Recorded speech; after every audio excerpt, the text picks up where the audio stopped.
चाहता हूं सर, धन्यवाद। मेरी पार्टी इस वक्त संशोधन विधेयक का विरोध करती है और हम इसके बारे में कोई भी सकारात्मक रामदास अठावले, राजनीतिक। श्री रामदास अठावले जी।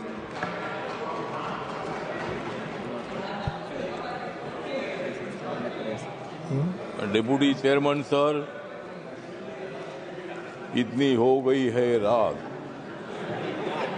मैं कर रहा हूँ वक्त बिल पर बात। मैं दे रहा हूं मोदी जी को साथ, मैं दे रहा हूं मोदी जी को साथ, इसलिए कांग्रेस को मैं दिखा रहा हूं हाथ।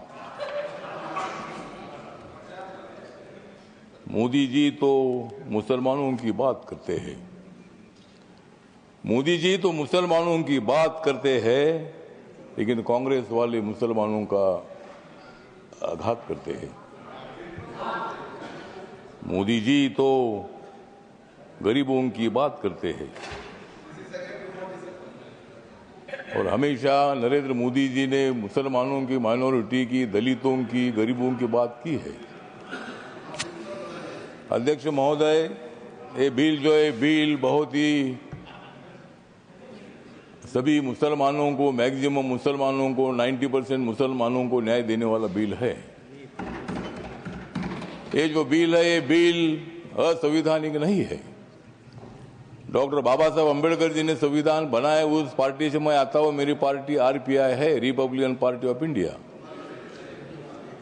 और मेरी पार्टी मोदी साहब के साथ, एनडीए के साथ है। ये जो बिल है बिल मुसलमानों पर आज तक अन्याय होता रहा। Congress party divide and rule की पॉलिसी करने का काम करती रही और मुसलमानों को, दलितों को न्याय नहीं मिलता था। आज मुझे लगता है कि जो ये बिल आया है, हमारे किरण रिजिजू जो ट्राइबल कम्युनिटी के बुद्धिस्ट है, माइनॉरिटी के हैं,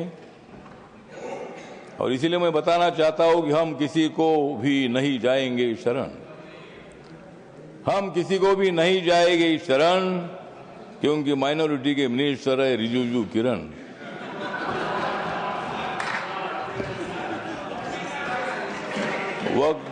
वक्फ बिल का हम करते हैं स्मरण, वक्फ बिल का हम करते हैं स्मरण, लेकिन अपोजिशन को हम करा देंगे हरण।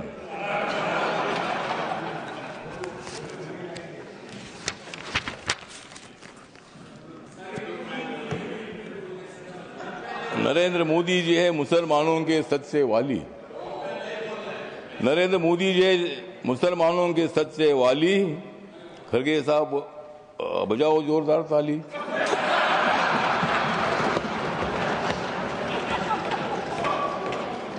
मत दे दो रोज मोदी साहब को गाली, मत दे दो रोज मोदी साहब को गाली, नहीं तो कुर्सी करो खाली।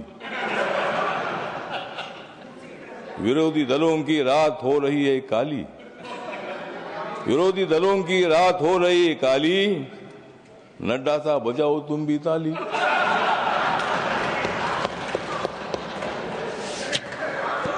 तो ये जो बिल है, ये बिल बहुत ही परिवर्तनवादी बिल है।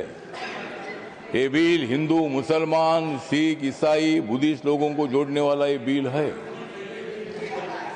ये जो बिल है ये बिल असंवैधानिक नहीं है, जिस तरह आप बता रहे खरगे साहब।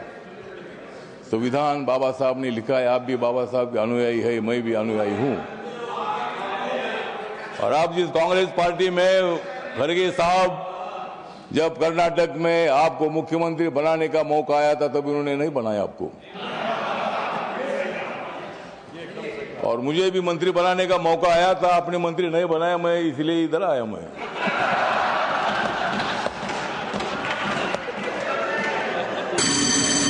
लेकिन मैं आया, लेकिन आपने तो मंत्री पद का विषय नहीं है। मतलब कांग्रेस पार्टी दलितों की बात तो करती है, बात करने से का काम नहीं चलेगा। जिस तरह मोदी साहब निर्णय लेते हैं, मोदी साहब सत्ता में आने के बाद उन्होंने बहुत सारा परिवर्तन करने का काम किया है। आप लोग ये मुसलमान के विरोधी करके आपने लोकसभा में वोट लिया, लेकिन अब मुसलमानों का वोट हमारे पास आ रहा है। ये बिल पास होने के बाद सारे मुसलमान हमारे साथ आएगी, आपके साथ कोई नहीं रहेगी। हमारे साथ मुस्लिम समाज आएगा, हमारे साथ दलित समाज आएगा, हमारे साथ सिख समाज आएगा, हमारे साथ क्रिश्चियन समाज आएगा, ओबीसी समाज आएगा, ब्राह्मण समाज आएगा, सब समाज आएगा।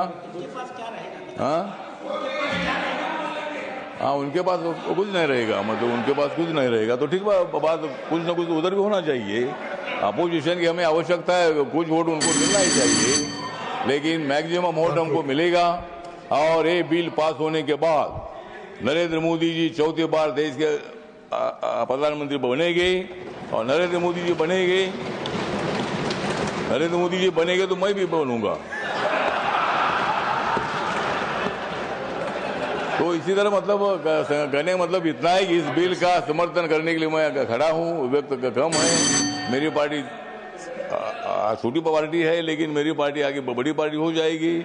लेकिन अभी मैं अकेला मेंबर हूँ, लेकिन मैं जो मेरी पार्टी है, ये पार्टी बिल का समर्थन करती है। और ये बिल लोकसभा में पास हुआ है, ये राज्यसभा में भी पास हो जाएगा, और हम मुसलमानों का कल्याण करने के लिए हम आगे बढ़ते रहेंगे। इतना ही मैं बात करता हूँ।